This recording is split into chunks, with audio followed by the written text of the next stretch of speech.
الحمد لله رب العالمين الصلاة والسلام على خاتم النبيين وعلى آله وصحبه أجمعين أما بعد فأعوذ بالله من الشيطان الرجيم بسم الله الرحمن الرحيم قال الله تعالى في سورة النحل والله جعل لكم من بيوتكم سكنا وجعل لكم من جلود الأنعام بيوتا تستخفونها يوم ظعنكم ويوم إقامتكم ومن أصوافها وأوبارها وأشعارها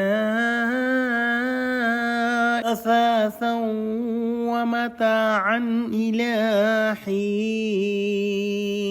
Translation: And Allah made your homes places of comfort for you and provided you skin hide of cattle to make the tents which you find light on the day of your travel and on the day you camp. And from their wool and their fur and their hair he gives you for domestic furnishing articles and provision to enjoy over a period of time. Meaning, Allah subhanahu wa ta'ala has taught human being to make homes with stones, sticks, wood, and other things. Also, Allah subhanahu wa ta'ala has provided these items so that the human being can make homes.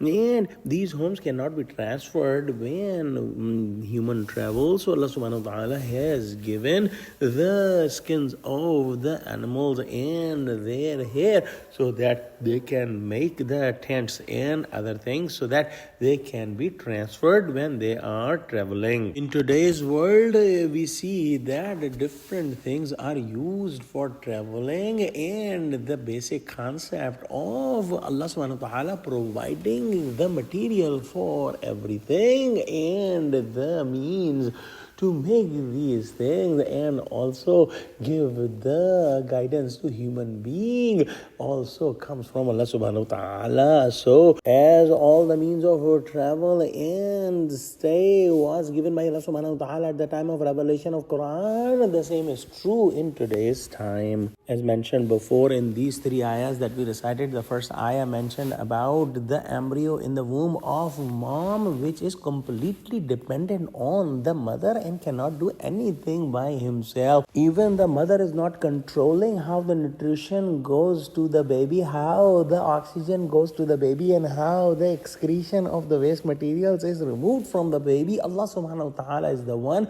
who controls everything. But this embryo is completely dependent and cannot do anything without the help of Allah subhanahu wa ta'ala. The second example was of a bird that is flying in the sky, and it has a roof of the sky on him, and the bird is also completely dependent on Allah subhanahu wa ta'ala. The bird is dependent on the apparatus for flying, which includes the feathers and the wings and the tail, and also the laws of physics that Allah subhanahu wa ta'ala has made, with the help of which this bird is flying. And if we ponder, the bird cannot do anything unless helped by Allah subhanahu wa ta'ala. He also does not carry his provision with him, and Allah subhanahu wa ta'ala provides the provision to the bird.